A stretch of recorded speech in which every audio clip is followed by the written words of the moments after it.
Hi, my name is Carrie DeYoung, I am Barbara Love. and we are creating some videos for you talking about ageism and adultism.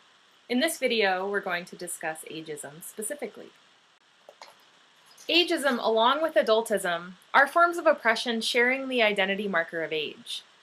We distinguish between ageism and adultism, specifically naming ageism as the oppression of elders by youth and adults. Some writers use the term ageism to refer interchangeably to the oppression of elders and young people. Rather than using the same term to refer to both types of oppression, we find it important to distinguish between the two, given the distinctive ways in which these two age-related forms of oppression play out in everyday life. We define ageism as a systematic process of stereotyping of and discrimination against people because they are old. This is a definition provided by Robert Butler, and to this we add a social justice framework that examines power and privilege. Elders experience loss of power, loss of privilege, loss of voice, and limited access to participation in society from a basis of equity. Elders are affected by the legal, societal, and institutional norms and practices that marginalize them, exclude them, and give adults the power to act on them and for them without their agreement.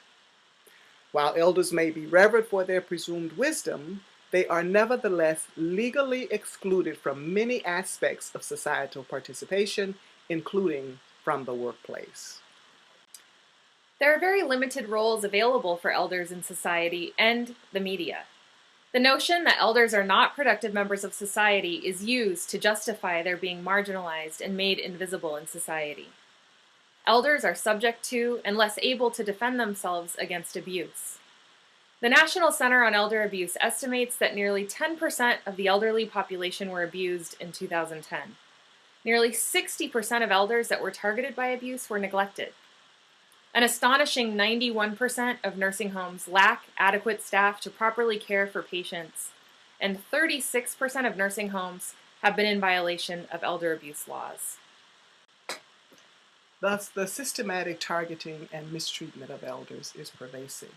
Liberation for elders must include a reimagination of the role of elders in society and bringing elders and the concern for elders back into the mainstream of society. I think that intergenerational social justice work is really critical and important, and that creating partnerships between young people and elders and middle-aged adults is critical. And only without this can we actually effectively end the oppression of elders and, by extension, end oppression in society in general.